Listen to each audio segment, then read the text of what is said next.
And Got if it. it's not And drop shipped from yeah. the retailer, right, one of the things that's starting to happen, and you're probably seeing it as well, is if you look at these manufacturers now, especially like if you've pulled like the 10Ks for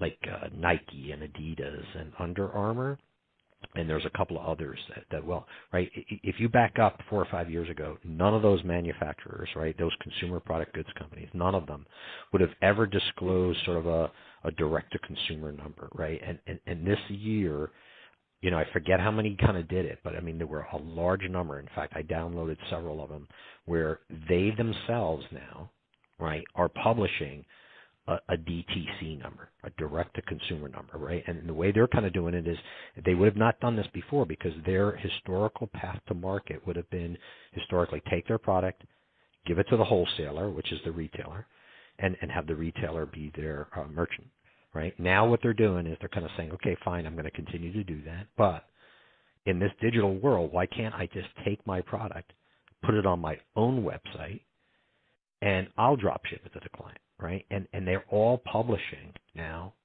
not all, but I mean a lot of them are publishing a DTC number, right? And saying our DT sales increased from X Yeah. to Y.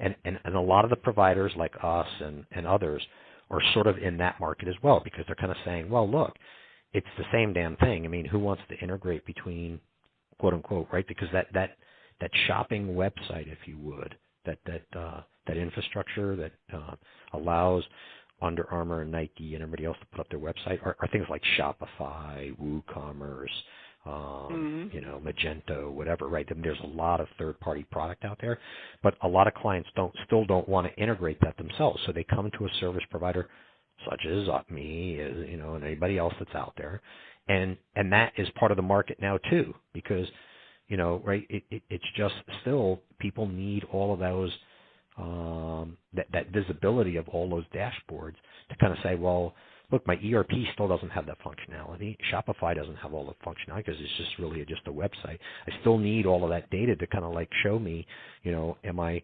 fulfilling kind of these orders off the back end? Where is the order, et cetera, kind of a thing, which is all built into that function. So there's it's changed where these transactions are coming from and who facilitates it. But in essence, again, it's just an explosive growth of the number of transactions that sort of are out there. Gotcha. And just so when you say manufacturers that are publishing DTC, who would you give us an example of that? Under Armour, Nike, Adidas, I think they all have published them. Vanity Fair, VF Corp. VF kind of like said that even their CEO said that over time they will basically just use the wholesale model for overseas, but domestically they're going to try and come 100% of their product, and they own 20 or 30 different brands. They own Columbia Sportswear. They own a lot of different stuff. Yeah. Gotcha. And just to go back, so yeah, it makes sense to me that all of this costs 300 to 600K relationships in retail all basically have to get adapted to the world where Amazon, to the world of Amazon and kind of like the things that we're discussing now. Yeah. Out of this 300 to 600K, how many do you think are currently already ready for that? Have some sort of Commerce Hub or something like that installed that enables them to have the functionality that the modern world requires of them?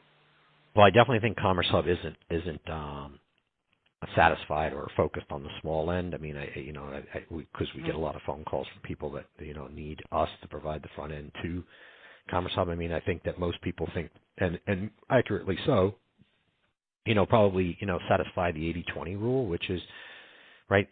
Where there's a large amount of volume is kind of where the revenue is, right? So if you satisfy 80% of your spend on the expense side, maybe that's only 20% of your trading partner base, right?